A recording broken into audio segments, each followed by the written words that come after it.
이게 지금 애매해서 지금 마스크를 낄까 벗을까 지금 끼니까 또 좀 안경이 썰이고 어쨌든 한 달간 이게 지금 뒤끝이 있네요. 조심하시길 바랍니다, 여러분들도. 자, 여러분들은 그 예수님의 부활을 확실히 믿습니까? 진짜입니까? 성가대 지휘자님, 예수님의 부활을 진짜로 믿습니까? 특별 그 70일 특별 새벽 기도에 한 번도 안 빠지고 다 출석하셨던 그 용기와 건강함에 축하를 드립니다. 어떤 사람은 다 나오고 싶어도 이런 일이 있고 저런 일이 있어 못 나오고 코로나 걸려서 못 나오고 그랬는데, 근데 중요한 것은 집사님, 예수님의 부활을 머리로 믿습니까? 아니면 진짜 내 마음에 부활하신 영광스러운 주님으로 믿습니까? 두 번째입니까? 진짜죠. 대표적으로 뭐 오늘 아름다운 찬양을 울리는 바람에 제가 물었습니다만은,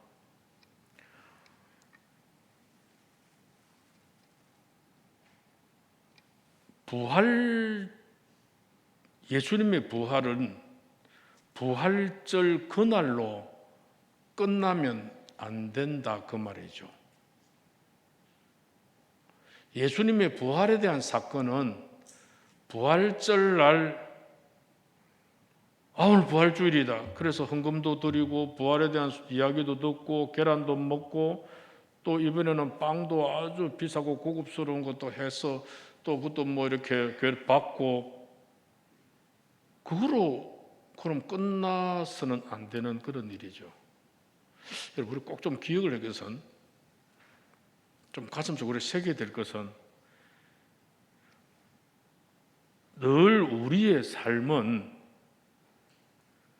부활의 주님을 우리가 모시고 산다라고 하는 이 가치관과 이 의지가 우리의 마음을 다스리고 있어야 됩니다. 아멘입니까? 부활절만 주님의 부활하심을 생각하고 부활의 주님을 생각을 안 하면은 잘못 믿는 겁니다. 머리로 부활의 예수를 믿는 사람의 신앙 모습은 변화가 없어요. 활력이 없어요. 삶의 뜨거움이 없어요. 신앙의 열정이 없어요. 기쁨과 감사와 평강이 없어요. 머리로 믿는 사람은, 지식으로 믿는 사람은. 부활의 주님을 바로 체험하고 내 마음속에 부활의 주님을 바로 영접하고 부활의 주님이 내 마음속에서 요동치는 사람은 그 삶이 그냥 그렇게 살 수가 없다라는 거죠. 부활의 주님이 그 마음속에 있는 사람은 그 마음이 뜨거워져요. 그 마음이 요동쳐요. 살아 움직여요. 역사하는 힘들이 보여요.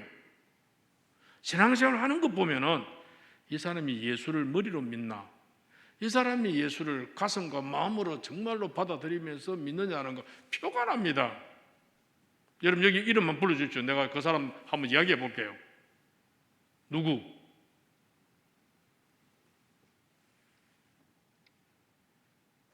표나는 거 있잖아요. 정말로 바라기는 여러분, 머리나 지식으로 믿는 부활의 예수가 아니고 정말로 가슴에 모셔주고 심겨진 부활의 주님을 믿음으로 신앙이 크게 박동하는 그런 그 활력 있는 그런 그 모습으로 우리의 신앙생활이 힘차게 요동칠 수 있기를, 즉 일어날 수 있기를, 활력 있는 신앙이 되어질 수 있도록 그렇게 되어지는 우리의 믿음과 신앙이 되기를 원합니다. 이게 여러분 언제까지? 예수 믿는 사람은 계속 해야 됩니다. 계속 예수를 믿는 사람은 부활하신 그 주님이 채떡이 되어지고 체험이 되어지고 그 주님 때문에 어찌할 바 모르는 가슴에서 뜨거워 오르는 그 뜨거운 열정과 용암과 같이 분출되어지는 그 주님의 사랑이나 그 주님의 열정이나 그 주님의 헌신이나 그 주님의 하나님의 나라를 향한 그 마음이 부활의 주님을 모신 자들의 가슴 속에서 뜨겁게 일어나게 되어지더라, 그 말입니다. 사복음서 이후 예수님의 부활 성천 이후에 기록되어진 이 모든 사도행전부터 나타나는 이 모든 그 서신들과 요한계시록까지 나타나는 이 모든 신약 성경에서 나오는 이 사도들과 초대교회 성도들의 그 모습들이 다 어떤 그 모습에서 나타나는 그런 활동가였습니까? 다 부활의 주님을 체득한 모습, 정말 심령으로 체험되어 있는 살아있는 신앙의 모습이 초대 기독교의 역사를 이루고 기초를 이루고 역사를 쌓아왔고 오늘날까지 우리에게 이런 거대한 하나님의 나라가 형성되어 나갈 수 있도록 초석을 놓았던 그 뜨거운 열정이에요. 지금도 마찬가지입니다. 한국 교회를 이끌고 각 교회를 이끌어가고 기관을 이끌어가고 시회를 이끌어가는 거기에 중심 멤버들은 부활의 주님을 체득한 사람입니다. 제일 불만하고 문제 있고 골치 아프고 셀 리더들도 목사 나 골 아파, 나 그 사람 우리 시에서 빼주세요. 그런 사람은 가만 보면은 부활의 주님이 없어요. 그 속에 제가 봐도 늘 보면은 감사가 없고 기쁨이 없고. 오늘 본문에 여러분 엠마로 내려가는 이 두 제자에 관한 이 기사는 예수님의 주님의 죽음을 목격했던 그 제자들의 슬픔과 절망을 보여주는 그런 아주 적나라한 실체와 더불어서 그러더니 부활하신 주님을 딱 만나게 되어지고, 부활하신 주님을 만나고 난 뒤에 이 사람에게는 새로운 변화와 희망의 모습이 쫙 나타난, 그걸 우리에게 보여주는 그 메시지가 오늘 여기에 나타나고 있죠. 오늘 여기에 나타나는 이 두 사람의 신호는 누구인지 잘 모르겠습니다. 정확하게 이름은 밝히지 않는데 다만 그 중에 한 사람의 이름은 글로바라고 설명을 하고 있습니다. 이 글로바는 그 역사가 유세비우스에 의하면은 예수님의 숙부 요셉의 형제 또는 19장 25절에 언급되고 있는 마리아의 남편이라 그렇게 말하고 있는 견해도 있습니다. 19장 25절에 뭐라고 그랬습니까? 한번 읽어볼까요? 시작. 예수의 십자가 곁에는 글로바의 아내 마리아, 여기 글로바의 아내가 나오죠. 그래서 이름이 글로바의 아내라고 나오는데, 그래 마리아의 남편이 글로바인 것 같기도 하다라고 그렇게 말을 하기도 합니다. 아무튼 이 누가복음의 편지는 의사인 누가가 이 누가복음을 편집을 했습니다. 썼는데 그때 이 누가의 편지를 받는 사람은 이 글로바라는 이름만 써도 그 글로바가 누구인지 다 알 수 있는 그런 그 상태라고 추측이 되어집니다. 아무튼 엠마오 도상에 가시는 이 역사, 이 기사는 마가복음에서는 짤막하게 기록이 되어 있는데 누가복음에서는 아주 길게 쭉 많이 기록이 되어지고 있습니다.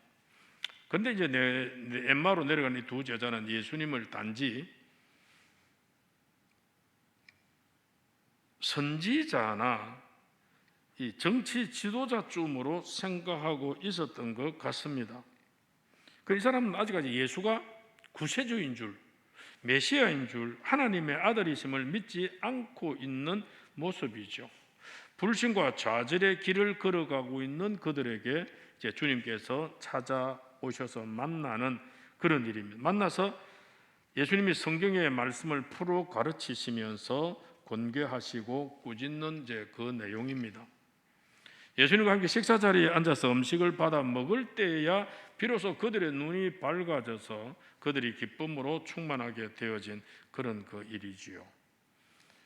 오늘 어지러운 이 현대 세태 속에 살아가는 현대 성도들 또한 엠마오 도상의 두 제자와 같을 수도 있습니다. 왜냐하면 주님은 지금 보이지 않습니다.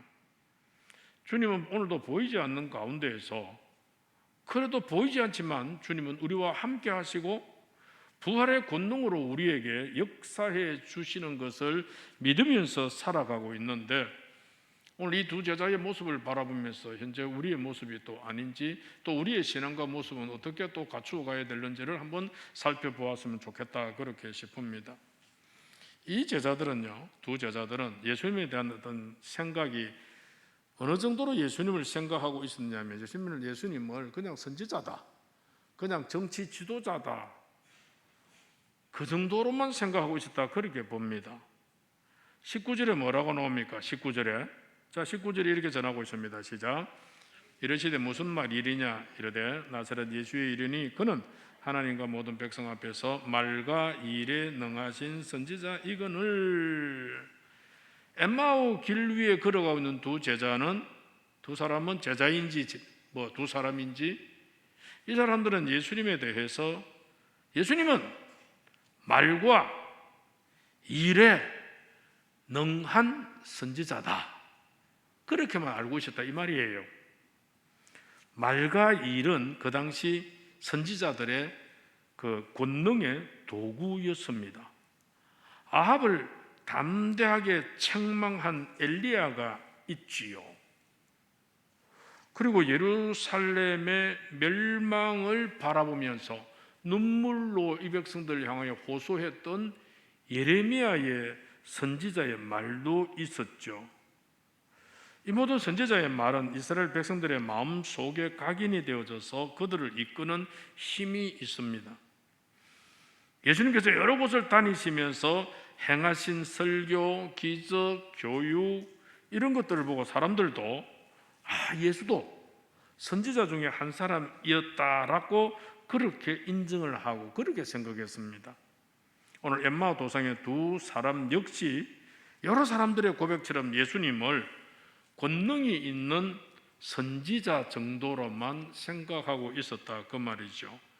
두 사람은 단지 로마 치하의 암울한 시대에 정말로 혜성같이 나타난, 그래서 불같은 말씀을 전하고 사라지는 어떤 카리스마적인 그런 어떤 그 한 인물로 예수님을 생각하고 있었다, 이해하고 있었다, 그 말입니다.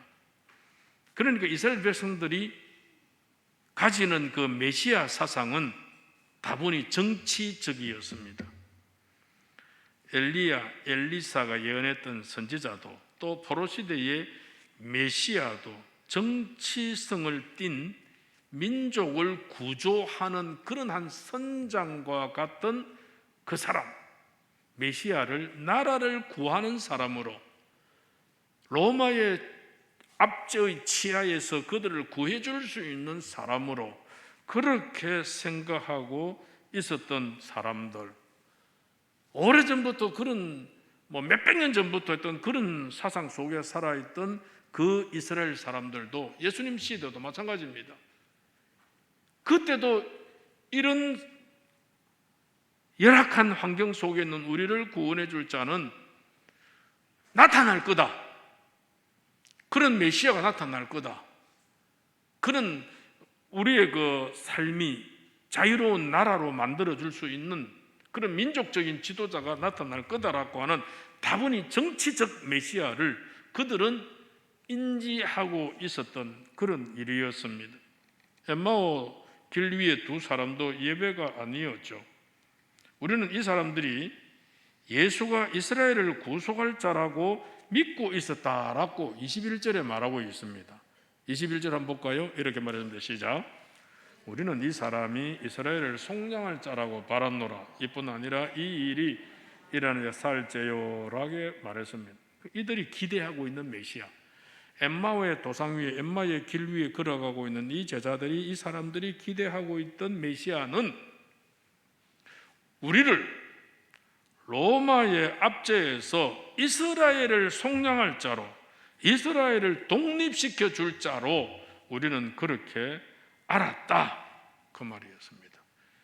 이거는 12 제자들도 마찬가지로 그런 식으로 이해를 하고 있었습니다.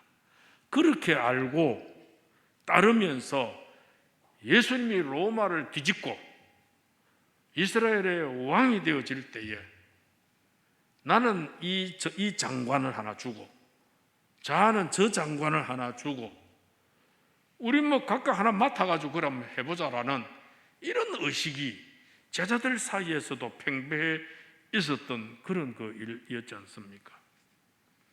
그러나 진짜 예수님이 오신 것은 이 사람들이 생각하는 정치적 메시아였습니까? 아니잖아요. 오늘 우리는 예수님을 정치적으로 사용하는 도구로 써서는 안 된다 그 말이에요. 예수님은 이스라엘의 독립을 쟁취시켜줄 정치 지도자가 아니고 예수님이 오신 것은 사탄의 지배하에 있는 인류를 구원시켜 주실 영혼의 메시아, 영혼의 지도자로 이 땅에 오셨던 그런 분이었습니다. 이걸 생각하지 못했던 거죠. 이스라엘 백성들은 영적인 일을 생각하지 아니하고 단지 육적으로 우리가 로마로부터 너무 좀 어려움을 당하다 보면 좀 그럴 수도 있겠죠. 어떤 사람들은 문재인 5년 정권을 너무 힘들었다고 이야기하는 사람도 있고 어떤 사람들은 뭐가 힘들어 참 잘했더만 하는 사람도 있지만 힘들었다라고 하는 사람은 빨리 좀 바뀌었으면 좋겠다라는 이런 마음이 있었을 거고 괜찮았다라는 사람은 계속 좀 유지됐으면 좋겠다라는 이런 마음도 있었죠. 그와 마찬가지로 지금 이스라엘은 로마의 그 지배하에서 많은 압제를 받고 있었기 때문에 너무 힘들게 있었기 때문에 많은 세금으로 인해서 너무 고통스러워 힘들고 했기 때문에 빨리 여기에서 좀 벗어나기를 그렇게 바라고 있는 그 마음이 전 국민의 마음이다 보니까 뭔가 좀 능력 있는 사람이 나타나면 저 사람이 우리를 로마의 압제로부터 우리를 이렇게 세워줄 그런 사람이 아닐런가 그런 기대를 가지게 되죠. 그럼 모두가 다 영혼의 지도자, 영혼의 메시아는 생각하지 아니했습니다. 오직 정치적인 메시아, 이 나라를 구원해 줄 메시아 정도로만 생각하고 있었는데 그분이 어째버렸다고 사흘 전에 죽어비어요. 잡혀가지고. 우리 사람은 그래 죽고 나면 그 다음 희망이 있습니까? 죽고 나면 끝이죠. 죽고 나면 끝이죠. 끝에는 다 끝났다. 이 사람이 정권을 잡으면 그래도 그 밑에서 굽죽거리다가 뭐라도 한 자리 해보려고 뭐 그 곁다리에서 얼쩡거렸는데 죽고 나니까 뭐 죽고 난 뒤에 뭐 누가 또 뭐 무덤이 비었다 뭐 거의 살아났다 뭐 이런 소리 하더라마는 그건 믿어지지도 않고 자 이제 묵고 살로 가자. 이제 뭐 어쩔 수 없다. 이제 예수에 대한 희망은 하나도 없다. 이제 가자. 가서 우리 묵고 살 길을 찾자. 그래서 이제 내려가는 길이 엠마오로 내려가는 길입니다. 그 시대 사람들이 그런 생각이었어요. 그런 그 시대 사람들이 그런 모습이 어떤 모습입니까? 불신과 좌절의 모습으로 그들은 걸어가고 있는 거죠. 엠마오는 예루살렘에서 서쪽으로 약 25리 한 10km 떨어진 그런 그 촌락으로 봅니다.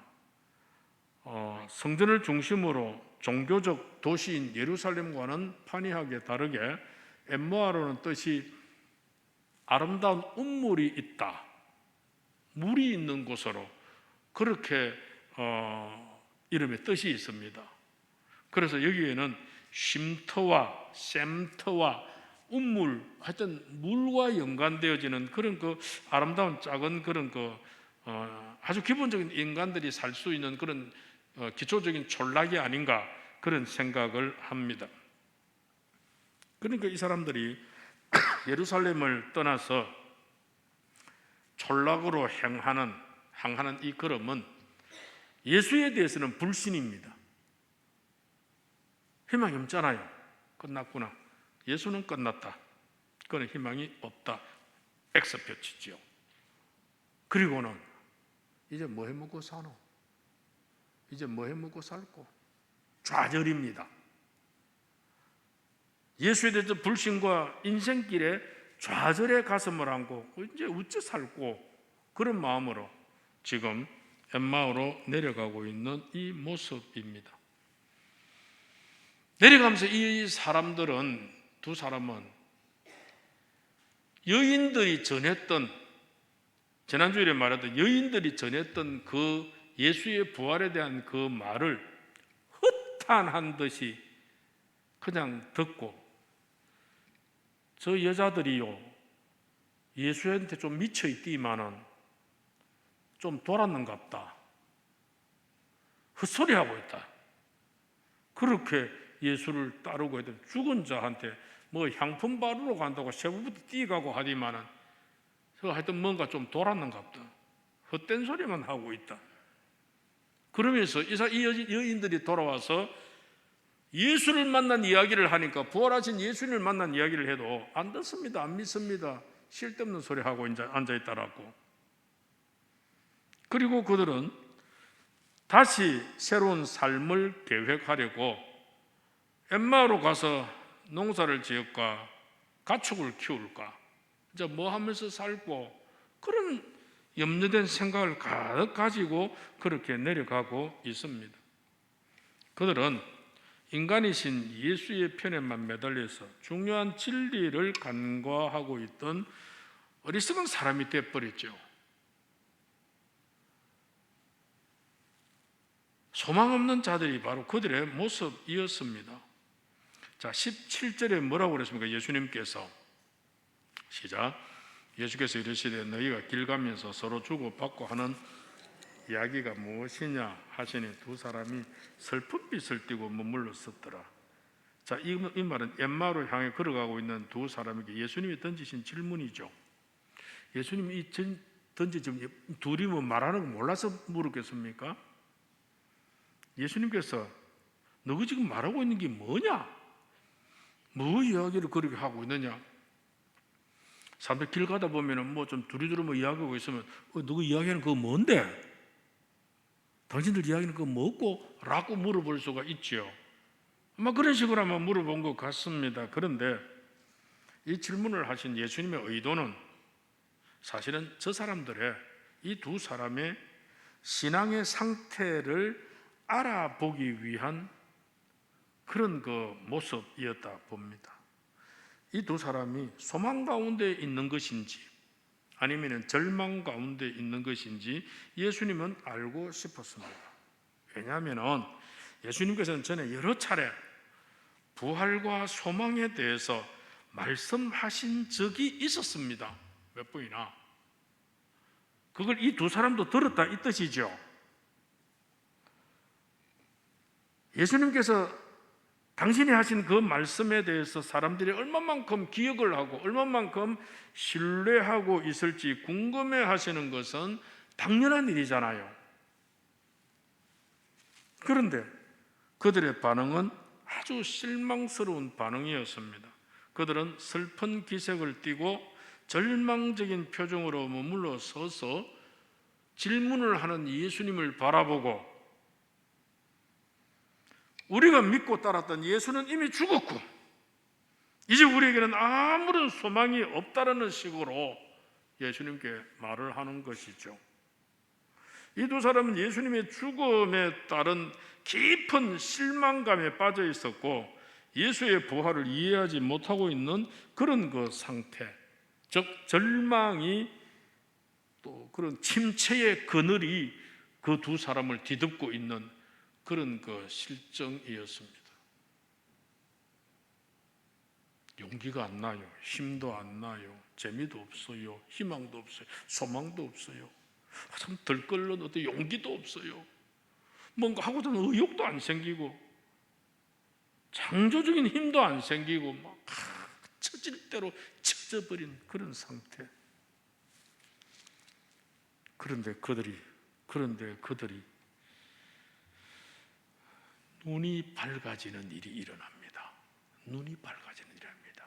눈이 밝아지니까 그들의 걸음이 변화가 생깁니다. 마태복음 5장 8절에 여러분 무슨 말씀이 있습니까? 마태복음 5장 8절 기억하나요? 시작. 마음이 청결한 자는 복이 있나니 그들이 하나님을 볼 것이요. 누가 하나님을 본다고요?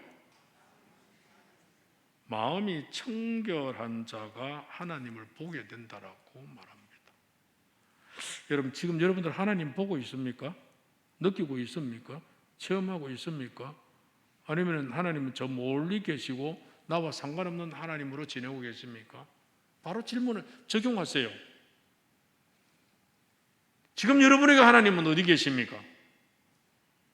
지금 여러분에게 하나님은 보이십니까? 오늘 여기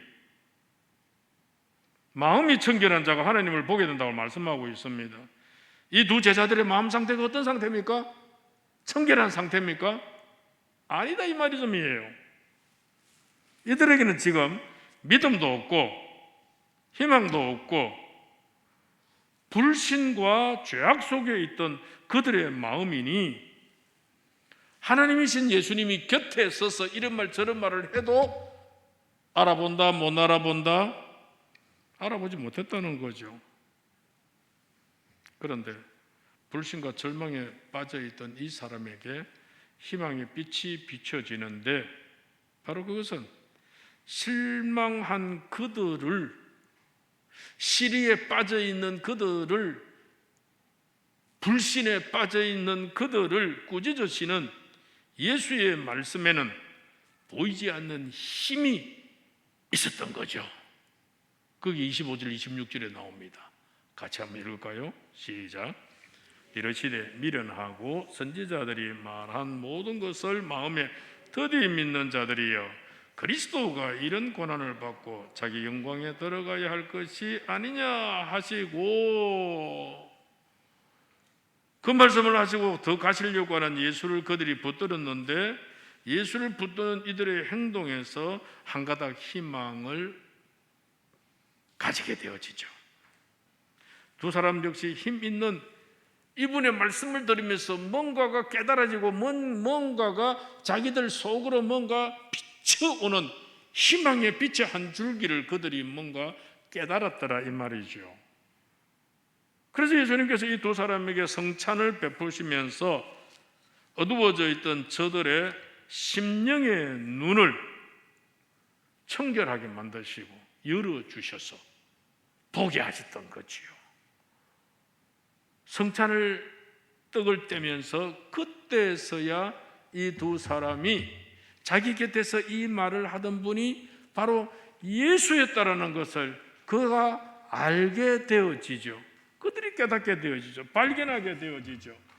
희망이 그들에게 솟아나게 되었고, 그들의 그 열심이 그들의 마음을 움직이게 되어졌고, 부활하신 예수님의 말씀 속에서 그들의 마음이 깨달음을 얻게 되어지고, 드디어 새로운 소망이 용수솜치게 되어지는 그런 자리에 이들이 이르게 되어졌던 것을 보게 되어집니다.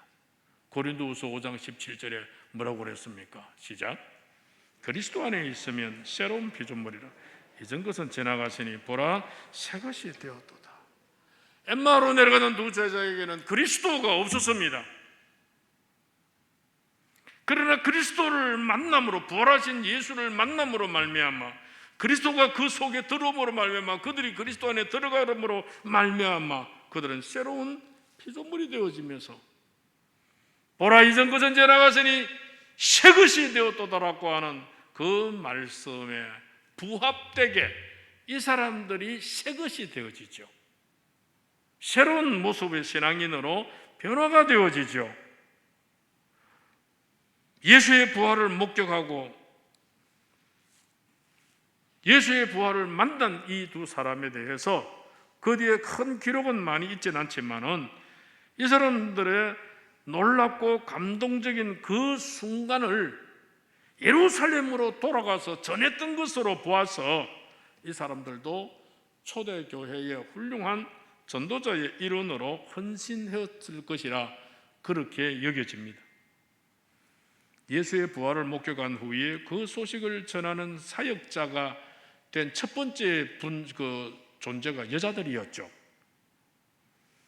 그 여자들과 같이 예수를 만나고 나니까, 만나기 전에는 그 이야기를 하면은 헛된 소리 한다라고, 헛된 말 한다라고 티박이나 주었던 이 사람들이 부활하신 예수님을 만나고 나니까 그 사람들의 눈이 밝아지고 마음이 뜨거워져서 예수의 부활의 기쁜 소식을 전하는 전도자가 되어지고 예수의 부활을 전하는 증인이 되어진 그런 사람으로 변화가 되고 발걸음이 달라졌더란 말이죠. 엠마오로 향한 그 불신과 그 연약한 속에서의 그 발걸음이 예수를 만나고 난 이후에 턴해서 예루살렘으로 올라갑니다. 거기 가서 남아있는 제자들 우리도 보았다. 이미 가서 보니까 시몬 베드로도 예수 만났다고 이야기를 합니다. 그랬구나. 우리도 만났어. 우리도 엠마오로 내려가다가 우리도 중간에서 예수님 만났어. 기뻐서 즐거워서 어쩔 줄 모르면서 그들에게 예수 만난 이야기하면서 이제는 어느 누구에게도 만나는 사람들마다 십자가에 죽었던 예수가 죽음으로서 끝난 것이 아니라 우리를 위한 희생제물로 대속의 제물로 부활하셨더라. 부활의 소식을 증거하는 증인이 되어졌다는 사실입니다. 그들의 절망은 기쁨과 소망으로 바뀌었고 그들은 어둠 속에서 떨다가 밝은 새아침을 맞이하게 된 그런 사람이 되었더라 그 말입니다. 사랑하는 성도 여러분, 말씀 정리합니다. 어지러운 세상을 소망도 없이 분주하게 뛰어다니며 매일 분주하게 살아가는 우리의 모습은 절망과 좌절 속에서 엠마오로 내려가던 저 두 사람과 별반 다르지 않는 그런 사람들이 아닐까요? 오늘도 고통 속에서 울부짖으며 한 방울의 물을 달라고 외치는 그 부자와 같은 불쌍한 영혼과 같은 그런 자리에 있는 우리의 모습은 아닌지요? 세상에 이것에 만족이 있을까 저것에 만족이 있을까, 이것 취득하면 이것 가지면 좀 마음이 편안하고 좀 넉넉한 마음이 되어질까, 그렇게 여기저기 기웃거리는 그런 그 마음들은 아니었는지요? 그러나 여러분, 부활의 주님을 만나는 사람은 거기에 인생을 걸지 않습니다. 부활의 주님을 만난 사람은 새로운 소망 속에서 변화의 발걸음이 이어집니다. 진정으로 예수의 부활을 찾는 사람들에게는 예수의 구원의 약속을 믿으며 정말 이 예수를 위해서 우리가 어떻게 살고 우리가 어떻게 살아갈고 주님을 위한 우리의 헌신과 주님을 위한 우리의 그 모습들이 어떤 식으로 나아가고 달려갈고, 어떻게 하면 이 부활의 주님을 증거할고, 어떻게 하면 내가 가진 재물, 내가 가진 재능, 내가 가진 물질, 내가 가진 이 육신, 어떻게 하면 주님을 위해 우리가 쓸고, 이것으로 우리 그 가슴들이 뜨거워지죠. 부활절 이후에 오늘 부활의 신앙을 가지고 있다면 이런 모습으로 엠마오의 걸음이 아니라 엠마오로 걸어가던 우리의 걸음이 턴해서 어디로? 예루살렘을 올라가서 사람들에게 나아가며 그들에게 부활의 주님을 증거할 수 있는 그런 그 사람의 신앙관으로 바뀌어야 될 줄로 믿습니다. 어제 제가 점심시간에 전화를 받고 어디 좀 갔다 왔습니다. 김해 생림 쪽에 갔다 왔는데, 그 전에 저 듣기는 들었습니다만 생림 도요교회라는 곳이 있습니다. 우리 생철 거기에서 낙동강 쪽으로 넘어가면 삼당진 쪽에 있습니다. 삼당진 쪽에 그 강면 쪽에 김해 쪽에 있는, 이제 저희 총회 농어촌 위원회에서 올해 너무너무 약한 그 농어촌 교회를 좀 지원하는 그런 일이 있습니다. 원래 저 안양 일심교회에서 농어촌 교회를 위해서 70주년 우리 교단 그 기념해서 그 교회가 3,500만 원을 내 가지고 농어촌 위원회에서 한 70교회를 50만 원씩 좀 이렇게 분배를 좀 해 주셔서 격려도 해 주시고 그랬으면 좋겠다. 평상시에는 한 20교회 정도 지원을 합니다. 자, 그런 가운데 저희들 아래 목요일에 우리 교회 새벽에 6시 10분에 우리 교회에서 임원회를 하면서 네, 그래서 우리 김해 쪽에 이제 도요교회가 선정이 되어졌더랬습니다. 그래서 어제 우리 그저 회계되는 장로님이 총회 우리 노고동이 회계된 장로님 제게 전화가 왔어요. 목사님, 우리 50만 원 지원하기로 되어 있는데 도요교회 여기에 좀 추가해 100만 원 하면 안 될까요? 지금 왜요? 지금 김해 노회 장로회 연합회에서 재능 기부를 하는데 오늘 도요교회에 한 20여 명 와가지고 참 교회를 지금 리모델링하고 있습니다. 참 이런 거 우리 농어촌 약한 교회를 위해서 또 우리가 힘쓰고 있는데 또 힘쓰는 우리 김해노회 장로회 우리 총회에서 좀 이렇게 해주면 안 되겠느냐고. 아이고 좋은 일이네요. 그래서 제가 서기한테 연락하고 그래서 좀 하자.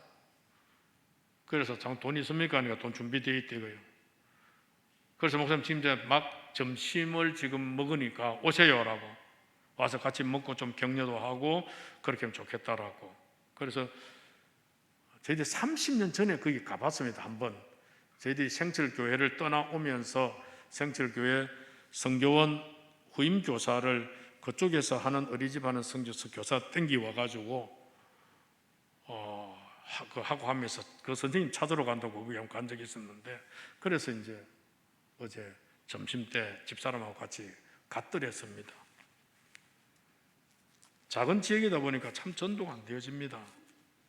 목사님 부부하고 족한지 누군지 한 사람하고 교인 한 사람하고 3명이 주일날 예배를 드려요. 그 무슨 재정이 있겠습니까? 그럼 마침 가서 보니까 이제 막 고기도 굽고 하면서 모든 먹을 것 모든 것 거기에 드는 모든 그런 큰 빔 같은 거 갖고 와가지고 하여튼 천장이고 지붕이고 뭐 옆에 가득이 다는 거고 26명의 장로님들이 각기 재능대로 오셔가지고 재능 기부를 그렇게 하시고 먹을 것 이것저것 다 사가고 떡하고 뭐고 사가지고 또 와서 또 동네에도 또 나누어 드리도록 그렇게 하고 하면서 그렇게 하시는데 식사하면서 어떻게 이래 김해노회 장로님들이 이렇게 이런 좋은 일을 그렇게 하십니까? 목사님 처음이 아닙니다. 우리는 부활절 지나고 나면은 부활의 기쁨 속에 살고 있는 우리 장로들이 어떻게 하면 또 우리가 함께 마음 모아가지고 우리의 재능을 또 이렇게 기부하고 또 약한 교회를 돕고 또 하나님의 일을 하는데 조금 힘이 되어질까 그렇게 애쓰고 있습니다. 그리고 거기에는 저희들 고등학교 때 SFC 활동했던 제 한 해 후배되고 2해 후배되는 그런 이제 분들도 다 장로님이 되셔가지고 오랜만에 만나가지고 또 같이 인사를 하고 그렇게 했네요. 그래서 참 거기에서 제가 감동이 되었던 게 그 장로님들의 그 말입니다. 아이고 목사님, 부활절 이후에 우리가 부활의 기쁨을 어떻게 표현해야 됩니까?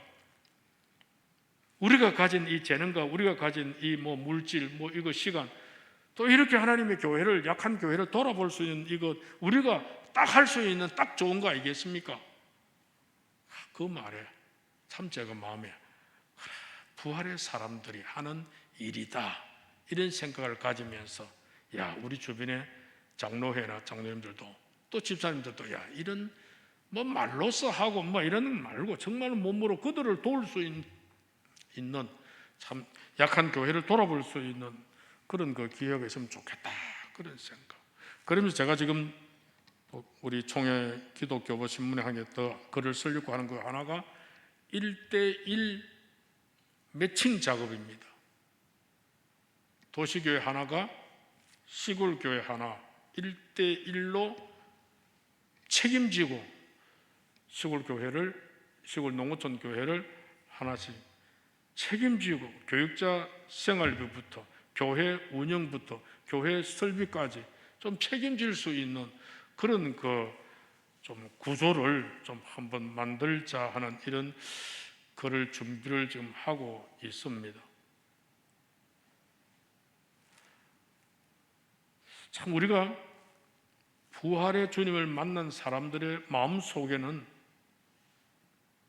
활력 있는 지혜로움이 뜨거운 열정의 섬김과 헌신들이 이렇게 또 아름답게 나타나야 되지 않겠나 하는 이런 생각을 가집니다. 승리자이신 예수 그리스도를, 부활의 주님을 만나는 그 순간 실패와 좌절 속에 허덕이는 사람, 인생의 어두운 길에서 헤매던 사람도 이 부활의 주님을 만나는 순간에 정말 구원의 감격과 기쁨으로 가득 찬 그런 삶으로 변화가 될 수 있는 그런 그 은혜가 있는 줄을 믿습니다. 부활의 주님을 아무튼 지식과 머리로만 알지 마시고 말씀으로 충만하여 마음이 열려 부활하신 주님을 체험하는 성도 여러분들이 되시기를 원합니다. 그러므로 우리의 마음이 뜨거워지고 그 열정을 그대로 있을 수 없어서 사람들이 모여 있는 곳으로 가서 우리가 십자가에 죽으시다가 부활하신 예수님을 만나노라고 외칠 수 있는 그 가슴 뜨거운 부활의 증인들이 되시기를 주의 이름으로 축원합니다. 하나님이여, 부활의 주님이 우리 가운데에서 살아 역사하시는 은혜가 충만케 하옵소서. 예수님의 이름으로 기도하옵나이다. 아멘.